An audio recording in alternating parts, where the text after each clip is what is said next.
السلام عليكم ورحمة الله.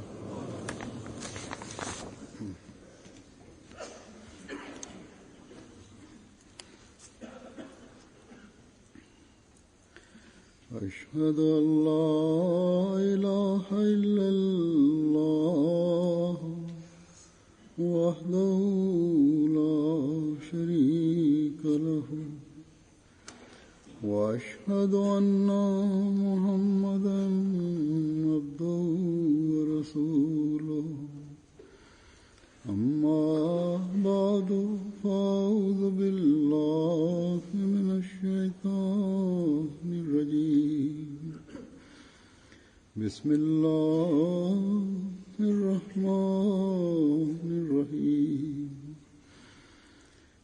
الحمد لله رب العالمين الرحمن الرحيم مالك يوم الدين إياك نعبد وإياك نستعين اهدنا الصراط المستقيم صراط الذين أنعمت عليهم غير المغضوب عليهم ولا الضالين.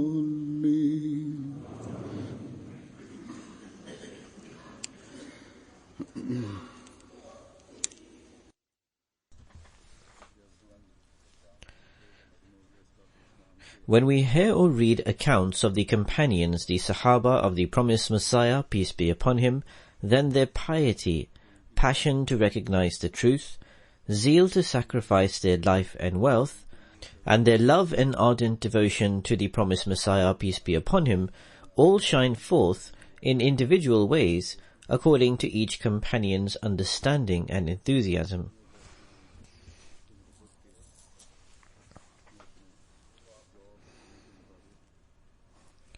In essence, these were the latter-day ones who strove in their respective ways to join the earlier ones and fulfill the right of being the latter-day ones. Each companion had their unique expression and manner, and every person who observed the companions at close hand, or each person close to the companions, according to their distinct personal outlook, derived guidance from the manner, morals, and character of the companions, and also drew lessons from various aspects of their lives.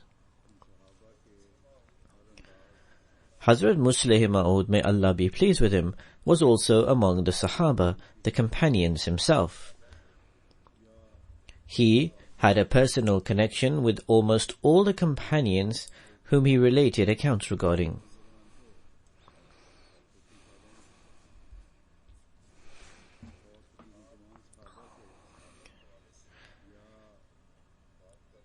The manner Hazrat Musleh Ma'ud imparted advice based on conclusions he drew from accounts of the companions has a special impact on one's heart. At times we see certain accounts from a certain perspective. However, upon further reflection, we are able to see various other perspectives to those same incidents. Thus, sometimes one incident becomes a lesson for us in various ways.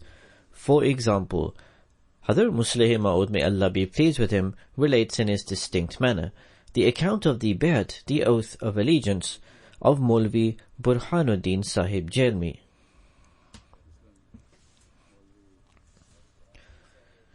Hazrat Musleh Ma'ud said that the first time Maulvi Burhanuddin Sahib met the promised Messiah, peace be upon him, was an amusing incident.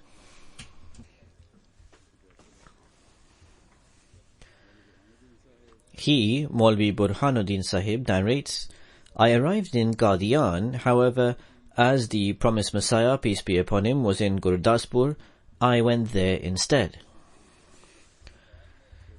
There was a garden at one side of the house the promised Messiah, peace be upon him, was staying at. The late Hamid Ali was sitting at the door and did not permit me to enter.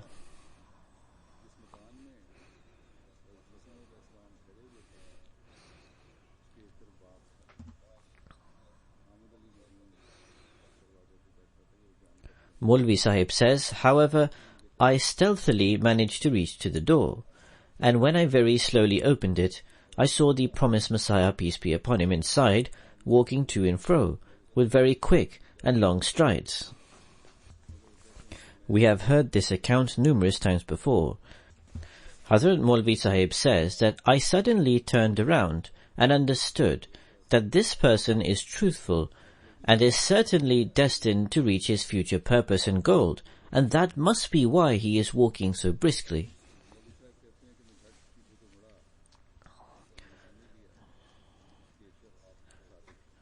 Hazrat Musleh Maud says that Hazrat Maulvi Burhanuddin Sahib was a Wahhabi. It is astonishing that Maulvi Sahib thought in this way despite being a Wahhabi, as normally Wahhabis are quite extreme and strict in their ways.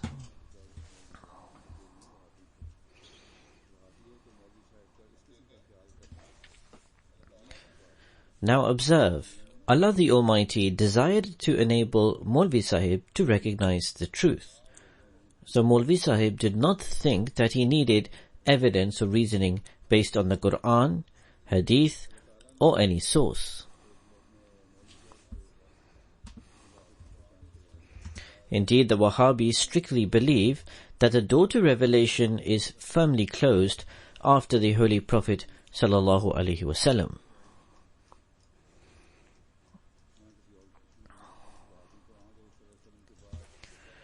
Further, they also hold the notion that, God forbid, the prophets and saints have no eminence and superiority over ordinary people. They say that there is no difference, as prophets and saints are human, and so are they.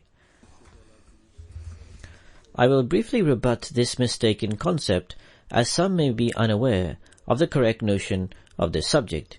In one place, the promised Messiah alayhi salatu wassalam, on whom be peace, has said, the prophets, peace be upon them, in their persons are like rainfall.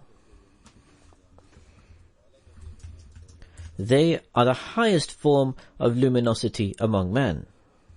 They possess an amalgamation of the best qualities and characteristics. There are manifold blessings for the prophets in this. To think they are the same as us, that is referring to the Wahhabis who consider them to be mere humans like everyone else, is an injustice. Love and devotion to the prophets and saints strengthens one's faith. This is an exceptional point. Faith enhances through keeping a connection with the prophets and saints. Anyway, the righteousness and piety of Maulvi Burhanuddin Sahib led him to recognizing the truth merely by observing the promised Messiah, peace be upon him, pacing briskly. Allah the Almighty's special loving glance was bestowed upon Hazrat Maulvi Sahib. Otherwise, there are others who, despite being presented with reasoning and arguments and witnessing signs, choose to reject.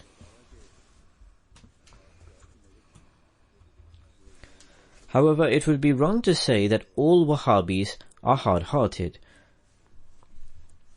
Thousands among them in Africa become convinced of the truthfulness of the promised Messiah, peace be upon him, and entered his bay'at, his oath of allegiance.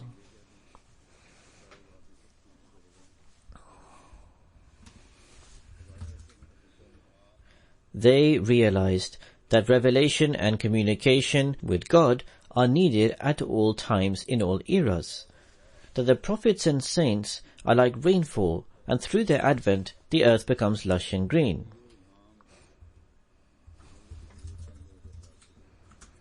Thus, for spiritual lushness, it is necessary that the door of revelation remains continuously open.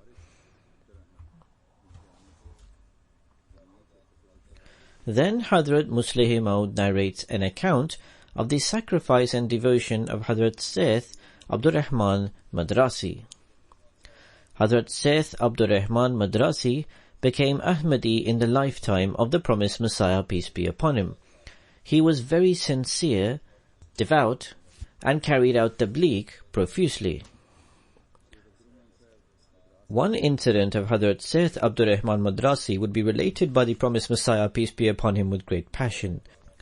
Hazrat Muslih Maud says that I also, when remember that incident, am inspired to pray for him. Initially, Sayyid Abdur Rahman Madrasi's financial circumstances were very strong, and he sacrificed greatly for the religion. He would send chanda of 300, 400 and even up to 500 rupees a month. Then he made some wrong decisions in his business and trade.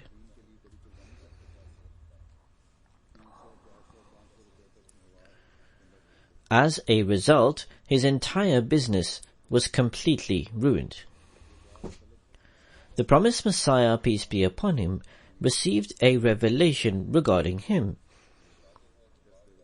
Almighty is He sets right a ruined project and breaks up a running one. None has access to His secret. When this revelation was received, greater attention was given to the first part of the revelation, and it was inferred from Almighty is He sets right a ruined project, that Seth Sahib's business would be restored and rectified. No one focused on the second part of the revelation, and breaks up a running one. None has access to his secret. That is, first the endeavor will establish, then it will be ruined. In fact, this was considered to be a general principle. 2 or 3 years after this loss, Seth Sahib's business recovered to a good standing. After this revelation, once again, his trade flourished. However, his business then became ruined a second time. His business declined so much so that at times he could not afford anything to eat and drink.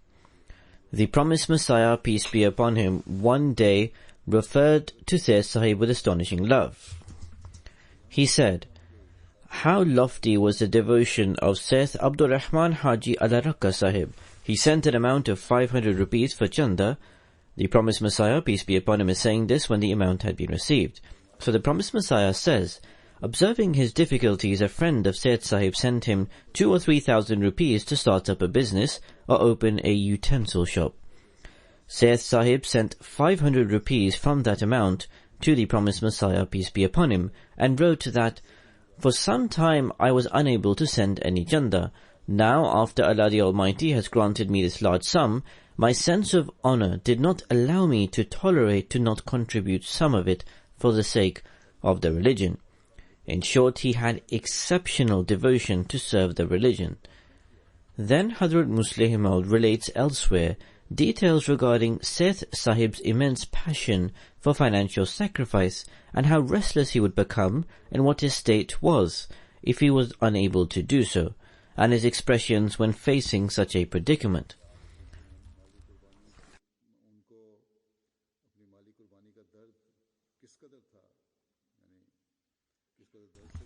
Hazrat Muslih Maud says, Sayyid Sahib's financial circumstances became extremely dire. As mentioned earlier, he attained help from some friends and at times he could not afford food.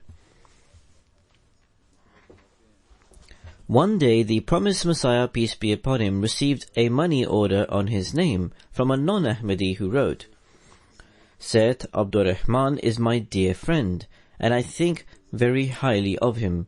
I consider him a saint and am devoted to him." The non-Ahmadi continued, "One day I saw Sayyid Sahib very sad and gloomy, and I inquired what the matter was from him.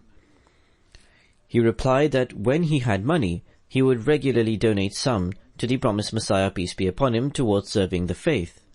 But now he did not have anything to send. I was deeply moved by this. Thus this non-Ahmadi says that I decided to send you 200 or 300 rupees every month. Thus this non-Ahmadi began sending the promised Messiah, peace be upon him, money. Hazrat Muslih Maud says, once Sayyid Sahib sent a money order which was perhaps 300 or 400 rupees. The promised Messiah, peace be upon him, saw it and said, "This money order is from Sayyid Sahib. Yet his financial situation is extremely dire. Then how was it possible for him to send this financial contribution? Later, Seth Sahib sent a letter in which he wrote that he had taken a loan and had to borrow money from a friend to repay it. He said, "I thought I should send some money to you also. Hence, I have repaid a part of the loan and the rest of the amount I am sending to you." So this was his devotion, loyalty, and passion to sacrifice.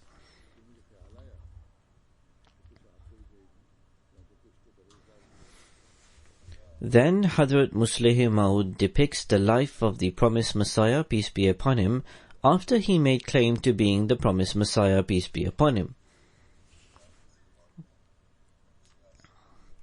He was a prophet and messenger and received this status in servitude to the Holy Prophet sallallahu alaihi wasallam rather than due to any personal merit or quality. Despite this, the majority of Muslims turned against him, and we see the same is true even today. Hazrat Musleh Maud writes, further, the promised Messiah, peace be upon him, challenged all the religions, and thus the Christians and Hindus also turned against him. They made every effort to try and humiliate him. Court cases were filed against him to the extent that for 3 months running on a daily basis, every single working day, that is apart from official days off, for many hours on end, he had to stand in the courtroom. One day, the magistrate, out of opposition to the promised Messiah, peace be upon him, did not permit him to even drink water. Hazrat Musleh Maud states, "Today we forget all of these things. However, for the devotees and sincere members of the time, such incidents were a huge trial. On the one hand, they would hear the promise that kings shall seek blessings from your garments, and those who do not believe in you shall be left behind like the lesser nations. However, on the other hand, they would see an ordinary Hindu magistrate who earned no more than 400 or 500 rupees, making the promised Messiah, peace be upon him, stand, and not even allowing him to drink water. This was to the point where the promised Messiah, peace be upon him, would become dizzy and his feet would tire. Those weak in faith would have wondered that is this really the person about whom God Almighty made so many promises? In short, these were also trials. For some they were trials because they would consider it such a pitiful situation. For others it was a trial because they would consider killing such an opponent as a requisite of their faith.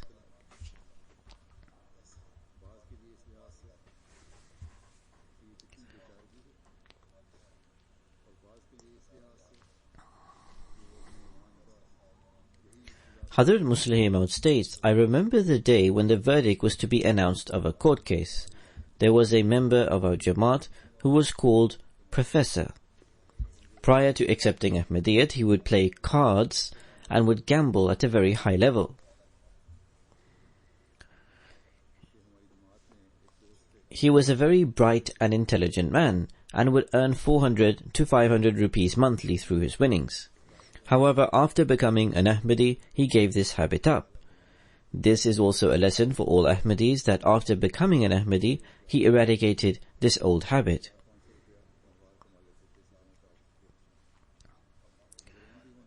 So Hazrat Musleh Maud continues, "He ran an ordinary shop. However, he had great love for the promised Messiah and therefore endured this poverty with great devotion and sincerity."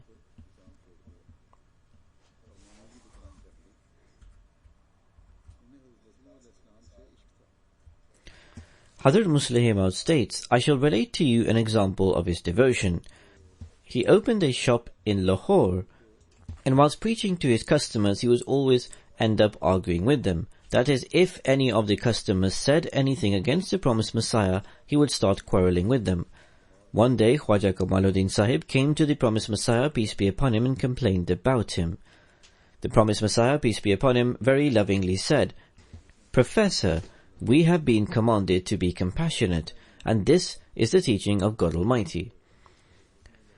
As the promised Messiah, peace be upon him, continued to explain, the professor's face started to turn red. He did not interrupt the promised Messiah out of respect, but after listening for a short while said, "I cannot follow this advice." He then said to the promised Messiah, peace be upon him, "If someone says anything against your spiritual leader," that is referring to the Holy Prophet ﷺ, "you are ready to do a mubahila, a prayer duel, and you write books in response. However, if someone swears at our spiritual leader," that is referring to the promised Messiah, "you tell us to remain quiet." Hazrat Musleh Maud says that it apparently seems as if he was being disrespectful, but in fact, one can see the great love and devotion he actually had. Nonetheless, I was mentioning about the court case. The day the verdict was to be announced, people were certain that the magistrate would certainly hand out a sentence, and in fact it was even possible that he would sentence the promised Messiah, peace be upon him, to prison. The devoted Ahmadis could not entertain the thought for a moment of the promised Messiah being arrested.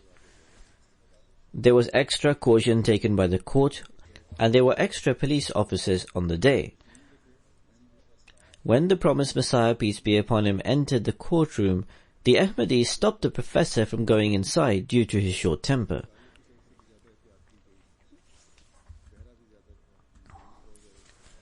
The professor had hidden a large stone under a tree. Hazrat Musleh Maud states he screamed and while crying like a madman ran towards the tree immediately. He picked the stone and, highly charged with emotion, ran towards the court. Had the Ahmadis not stopped him, he would have smashed the magistrate's head. He had assumed that the magistrate would definitely sentence the promised Messiah, and therefore was ready to attack him on this basis.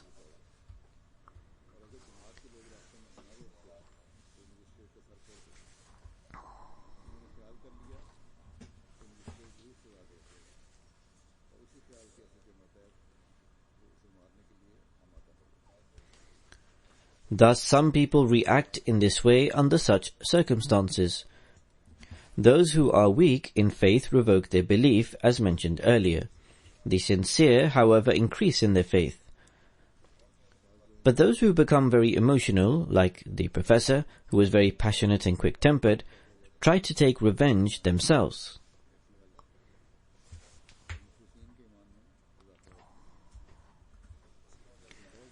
However, the guidance and training of the promised Messiah is a model and a modus operandi for us and should always be kept in mind.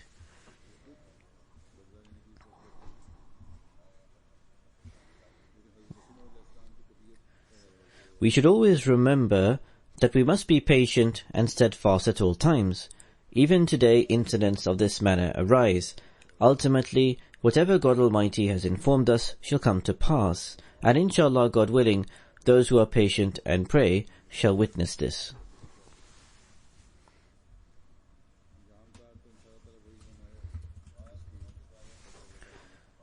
Some people think that certain days are good and some are ill-fated, that it is better to travel on some days and other days you should avoid traveling on. Many people also ask me about this and at times cite a reference of the promised Messiah, peace be upon him, and also of Hazrat Amma Jan, the blessed and respected wife of the promised Messiah. Regarding Hazrat Amma Jan's account, Hazrat Musleh Maud writes that she had stopped him from travelling on Wednesdays or on certain days. However, this was because of a dream she had or due to a worrisome belief. Hazrat Musleh Maud has written that in actuality the days had no real significance. Hazrat Musleh Maud has also clarified the account of the promised Messiah in this regard. Hazrat Musleh Maud states that once someone said that I had called a particular day ill-fated, and that I had given reference to the promised Messiah, peace be upon him. This person said to Hazrat Musleh Maud that you yourself once said in a gathering that the promised Messiah, peace be upon him, had either received the revelation regarding Tuesday, or there was some other reason for him disliking this day.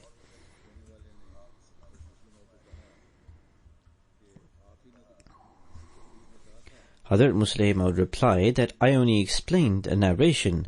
However, I did not ever say that Tuesday is an ill-fated day. Since this narration is associated with the promised Messiah, I said that if it were true, then perhaps his inclination about Tuesday was because he was going to pass away on Tuesday.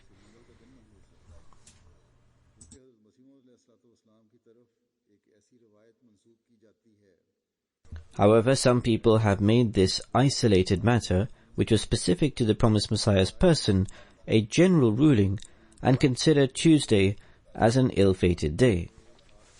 In fact, to consider something that is from God as ill-fated is extremely foolish. As far as the tradition or narration is concerned which is associated to the promised Messiah regarding Tuesday, the only ill fate related to this day was that the promised Messiah was going to pass away on Tuesday. Otherwise, each day has been blessed by God Almighty Himself, and He has manifested His attributes on each and every day. Therefore, in light of this, if there is any tradition that is contrary to this, then we shall say that the narrator of this tradition has been mistaken. We cannot accept such a narration. Alternatively, we will consider that due to humanness, every person can sometimes have a worrisome belief about a certain matter.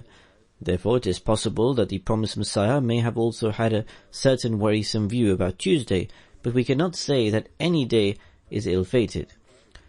Either we would say that the narrator is false, or it was due to human condition for holding such a view, which was limited to the promised Messiah, peace be upon him's own person.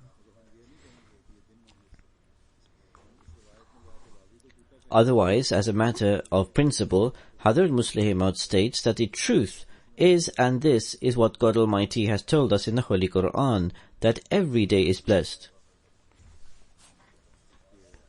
However, Muslims, due to their own ill fortune, have gradually classified each day as ill-fated.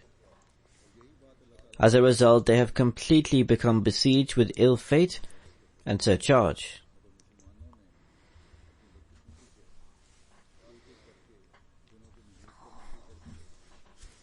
At times, some people show unnecessarily excess humility, while some become very extreme in their unwavering and harsh viewpoint.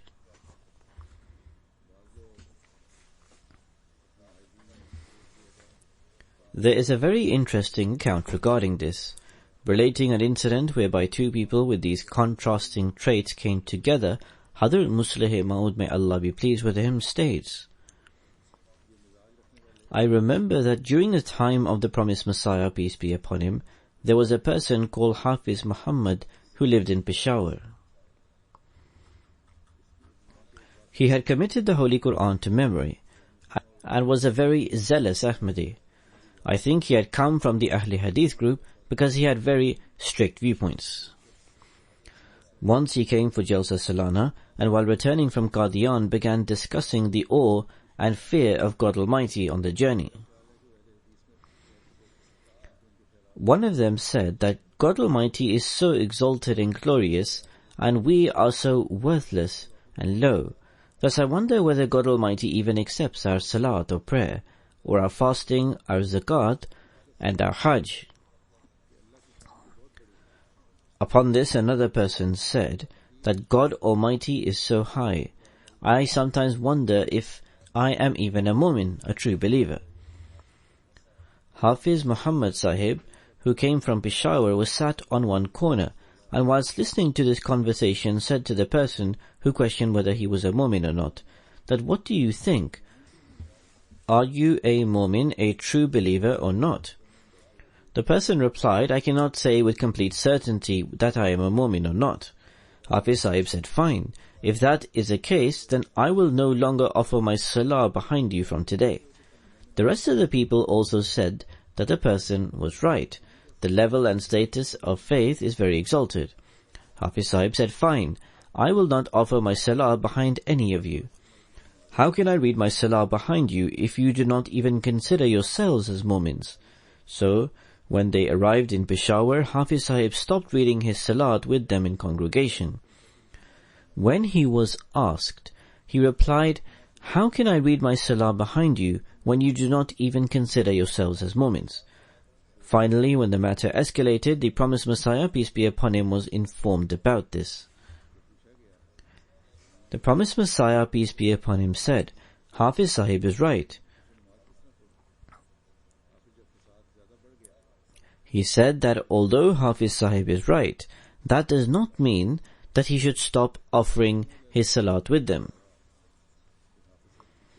This was his mistake, that he stopped reading his salat in congregation because they have not committed any kufr or act of disbelief. Nonetheless, what he said was right. Our Jamaat members should have thought positively about themselves. As far as one's efforts are concerned, one must keep trying and make efforts to improve in his deeds. However, to deny being a mu'min, a true believer, is a wrong approach.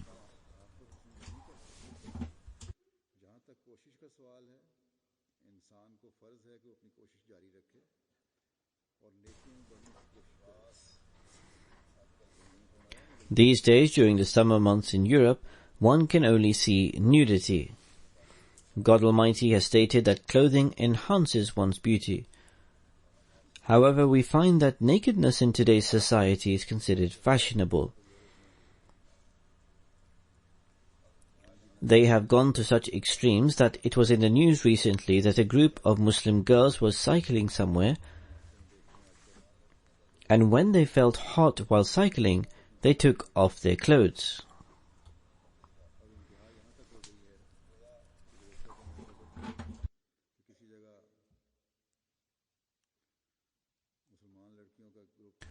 Thus, a time has come where both naturally and morally it is no longer considered wrong for Muslims to expose certain parts of their body.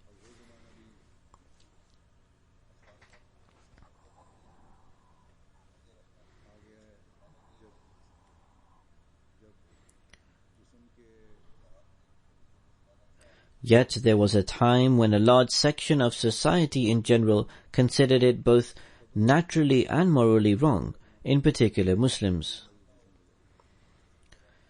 Nakedness and exposure of the body in the days of Hazrat Musleh Maud is perhaps 70% or 80% less than today. However, regarding the comments of a particular painter of that time, Hazrat Musleh Maud has written, "A famous English painter wrote an article in which he addressed women. Hazrat Musleh Maud states that today there is an increasing trend among European women of exposing more and more of their body. This famous painter writes that, as an artist, I am so accustomed to seeing the naked body of men and women that perhaps no one else has observed it as much. For this reason, as an art expert, I suggest that a body without covering does not exhibit beauty. Rather, sometimes such a woman is considered ugly in the sight of a man. If women keep their bodies uncovered in order to be praised for their beauty, it sometimes leads to abhorrence rather than praise." Hazrat Musleh Maud says that this is an opinion of an art expert who is from Europe. And this opinion is very substantial and logical. Similarly, men fashion their outer appearance and clothing in very strange ways, due to which they lose their dignity, and it actually manifests their unpleasant features. However, today, if a few people meet together to express their views and converse, then on the name of freedom of expression, more importance is given to their offensive points of view.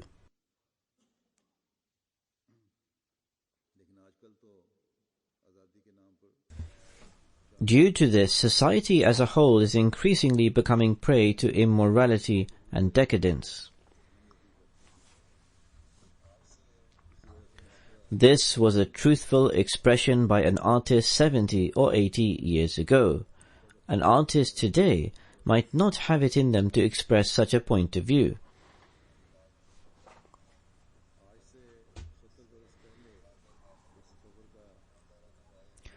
They will not share an honest opinion and advice. Not only artists, rather no one has the courage to do so. This is the reason for the increasing moral degradation. Nudity is becoming a symbol of beauty.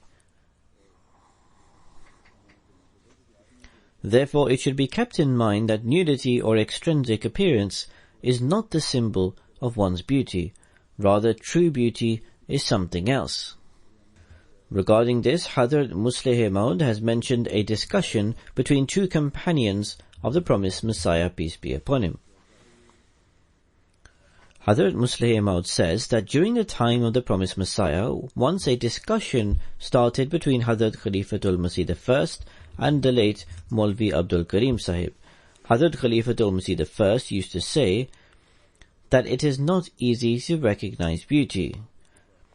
It is not possible for every person's vision to gauge true beauty.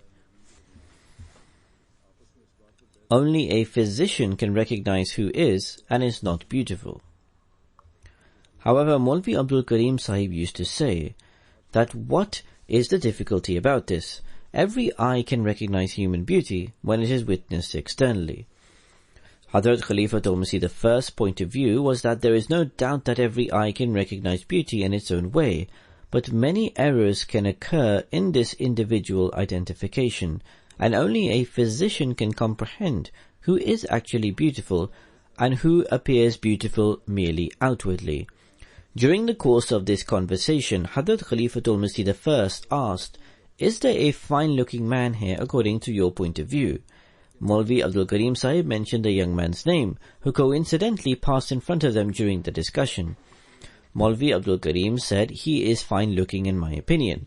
Hazrat Khalifatul Masih I said, "He is handsome in your sight, but there is a defect in his bones." Hazrat Khalifatul Masih I had recognized this by looking at his face. Then Hazrat Khalifatul Masih I asked this person to come closer and said to him, "Mian, lift up your shirt." When he lifted his shirt, everyone saw such a horrifying figure of crooked bones that Maulvi Abdul Karim Sahib said, "La hawla wa la quwwata illa billah." He said, "I was not aware that there is this defect in the formation of his figure. I used to consider him fine-looking based on his face." Hence, outward beauty is sometimes apparent, which is not intrinsic beauty. If Allah the Almighty has commanded to wear clothes in order to cover some evils, then the reason is to sustain the beauty of man to a certain extent, which mankind is drifting away from. Hazrat Musleh Maud mentioned a person who had his own point of view regarding the timings of the Sehri. However, it is astonishing the way Allah the Almighty guided him. Hazrat Musleh Maud says that there was a person in our Jamaat whom everyone called philosopher. Now he has passed away. May Allah the Almighty forgive him. He used to come up with jokes about everything. Some of these jokes were very good. He was called a philosopher because he used to come up with a new point on every matter. One day there was a discussion on fasting. He said that they have created something out of nothing. That is Maulvis or Islamic jurisprudence. And said that about Sehri, that if one is late for it, one cannot fast. If someone fasts for 12 hours, what does it matter if he is 5 minutes late for the Sehris? Maulvis are quick to announce a fatwa that a fast has been wasted. So anyways, he had a long argument on this topic. In the morning he came to Hazrat Khalifatul Masih I totally dismayed. This is during the time of the promised Messiah. Hazrat Khalifatul Masih I used to give dars, so people used to come in large numbers to his gathering. He came to Hazrat Khalifatul Masih I and said that I was severely rebuked tonight. He inquired what happened. He said, I replied that last night I argued that the Maulvis have created a lot of drama about the point that if a person keeping the fast delays the Sehri meal, his fast is not considered a fast. I was saying that what is wrong if the person who stays hungry for 12 or 14 hours is 5 minutes late for the Sehri? After this discussion I went to sleep and saw in a dream that I had set up a tani. Since he was a cloth weaver, he remembered something according to his profession. Dani is when a thread is pulled or weaved in order to make cloth. He says that I hammered nails and pegs to the ground and tied the dani to one of the pegs at first, then walked towards the other peg to tie it.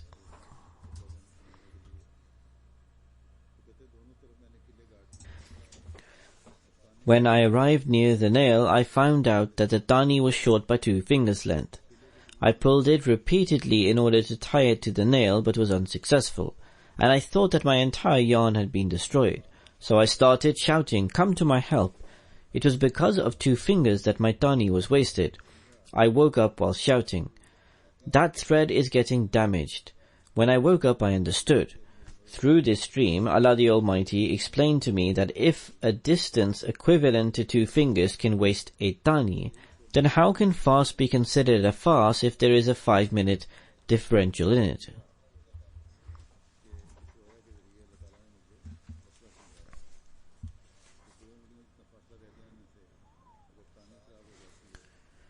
It is human nature that man cannot live alone. He desires to establish relations and connections with others. While elaborating on this point, Hazrat Musleh Maud says, "The promised Messiah, peace be upon him, used to say that once there was a discussion in a gathering whether anyone had eaten a wheat roti or pita bread.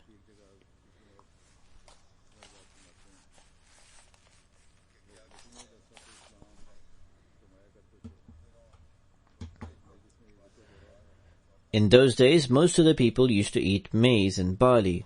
Wheat was rarely accessible. If it was discovered that someone had wheat, the Sikhs snatched it from him. Everyone sitting in the gathering said, 'We have not eaten a wheat roti.' Only one person said that wheat roti is very delicious. Others inquired that, 'Have you eaten wheat roti?' He responded that although I have not eaten it, I have seen somebody eating the wheat roti. The person who eats it makes sounds from the mouth as if it were tasty. From this observation, I thought that the wheat roti is very delicious. So he is mentioning that some people are fond of eating. Then he says that some people are fond of eating chicken. Zafrullah Khan Sahib is my childhood friend, and he liked chicken leg. The promised Messiah also greatly liked it. And he mentions about another friend who passed away that he would say, 'If someone is provided with a chicken leg his entire life, what else would he want?' However, Hazrat Musleh Maud says that I do not like it, and the reason he mentioned was some pain in his teeth. He stated that anyways there are some things which are greatly desired by the people. They are very lucky if they get those things. However, those items are actually very insignificant and ordinary. Even after acquiring those things, man still feels the desire to attain thousands of other things. But there is no doubt in it that if we have belief in Allah the Almighty that we can find Him, one can say conclusively and surely that after this he would not need anyone or anything else. The promised Messiah used to frequently state a Punjabi saying of a Sufi, which is, either closely attached to someone's cloak, or let someone else's cloak cover you.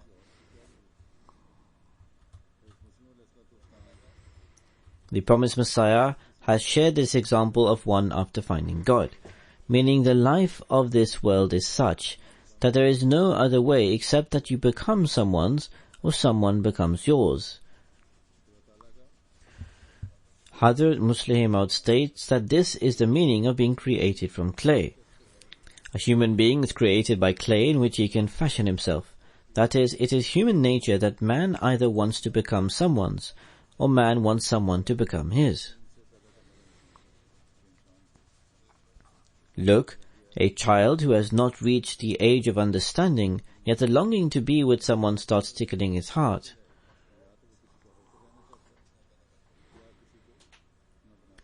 Adolescence arrives after many years, but from an early age when girls play, they start saying words like, "my baby doll." Then children arrange marriages for their baby dolls in our culture. then girls carry their dolls in their laps, imitating their mothers.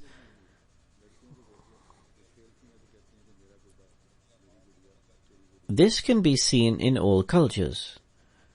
They adore them and they hold them close to their chest the way mothers feed their children, because they desire to become someone's or someone become theirs. The similar is the example of the boys. They are attached to their mothers until they are married, and after marriage with their wives. So Allah the Almighty points to the subject matter while saying, created man from a clot of blood. That is, we have instilled in the nature of man that he wants to become someone else's. Without this, his heart is not satisfied. The best way to become someone's, through which one can obtain this world and the hereafter, is that man becomes Allah the Almighty's and strives towards this.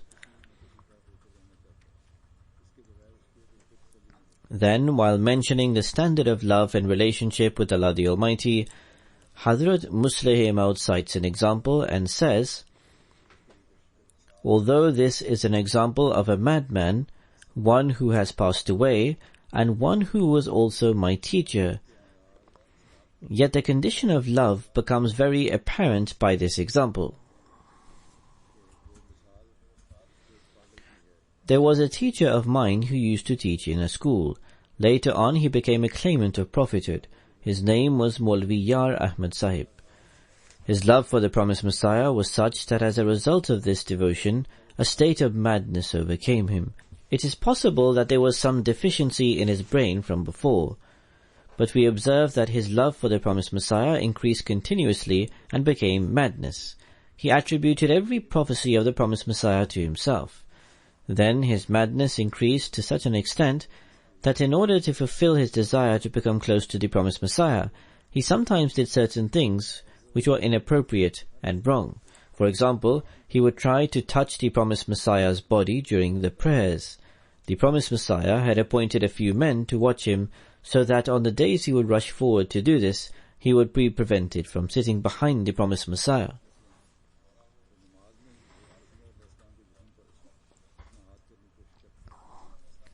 It was the habit of the promised Messiah that when he had a conversation or delivered a lecture, he would bring both of his hands towards his thighs in a manner as if someone would pat on it gently. When the promised Messiah would move his hands in this manner, Maulvi Yar Muhammad Sahib would immediately jump towards the promised Messiah out of passion of love. When someone would inquire, Maulvi Sahib, what was this? What have you done? He would reply, the promised Messiah had called me by a gesture of hand. So after citing this example, Hazrat Musleh Maud said, this is a state of madness and extreme devotion. When no attention is being paid, even then the involuntary gesture of hand of the beloved is perceived by him as a sign of invitation.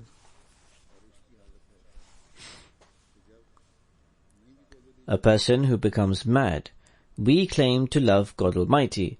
However, after a clear announcement from him to come towards prayer and to come towards prosperity, neither do we go enthusiastically forward for the prayers, nor do we attend the Jummah prayers with diligence and punctuality. Thus every Ahmadi must give heed towards this, and should leap forward like a madman and a lover upon the call of Allah the Almighty and populate the mosques. It is the holidays right now, and children also bring their parents. However, afterwards the attendance decreases slowly. I am also reminding everyone for this reason. May Allah the Almighty enable us to safeguard our prayers and constantly offer its due rights.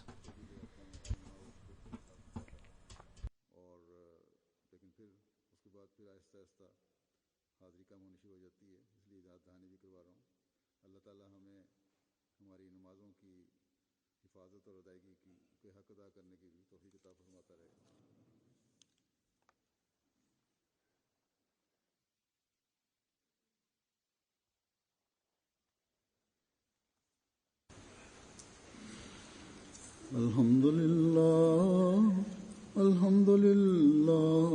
nahmaduhu wa nasta'inuhu wa nastaghfiruh ونؤمن به ونتوكل عليه ونعوذ بالله من شرور أنفسنا ومن سيئات أعمالنا من يهده الله فلا مضل له ومن يضلل فلا هادي له ونشهد أن لا إله إلا الله ونشهد أن محمدا عبده ورسوله عباد الله رحمكم الله إن الله يأمر بالعدل والإحسان وإيتاء ذي القربى وينهى عن الفحشاء والمنكر والبغي يعظكم لعلكم تذكرون اذكروا الله يذكركم وادعوه يستجب لكم ولذكر الله